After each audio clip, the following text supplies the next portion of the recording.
Yeah, the mic preamp thing is really interesting. It's a pretty clear microphone's much more important. There's a reason that there aren't $15,000 preamps that people use on all kinds of records. There's a reason people use $15,000 mics. Yeah.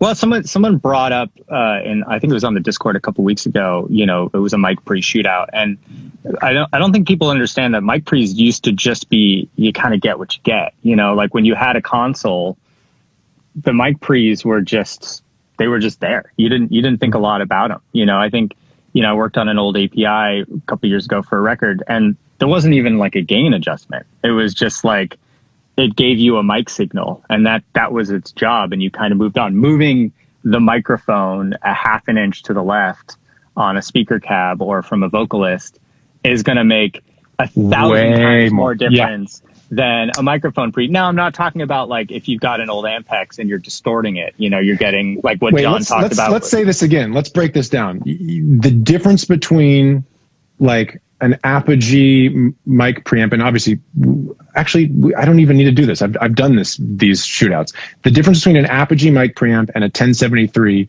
is much more narrow than just moving the mic, like having bad mic placement. Yeah, totally. Much smaller. Moving a mic and good mic placement, good technique is way more important. And especially if you're recording conservatively. Now, if you are recording a drum set and you've got a rack full of Neves and you're really pushing the signal into that, now you're in the territory where like you're starting to kind of really see the coloration. But there's transformers in them. They do interesting things, like harmonic distortion that we've talked about. But that's a commitment too, because most of the times now, like I would never do that in a situation or in a recording situation if I didn't have a chance to kind of hear it the opposite. I would never commit to just being like, I'm just going to mash this Neve, this 1064, and just I get what I get. It's like, no, I'm going to need to hear it.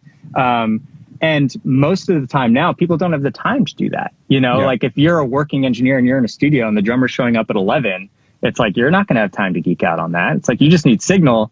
You better record conservatively, because I guarantee you can get most of that saturation through some sort of plugin or reamping or something down the line. Like there's no reason to get it going into the computer like that nowadays.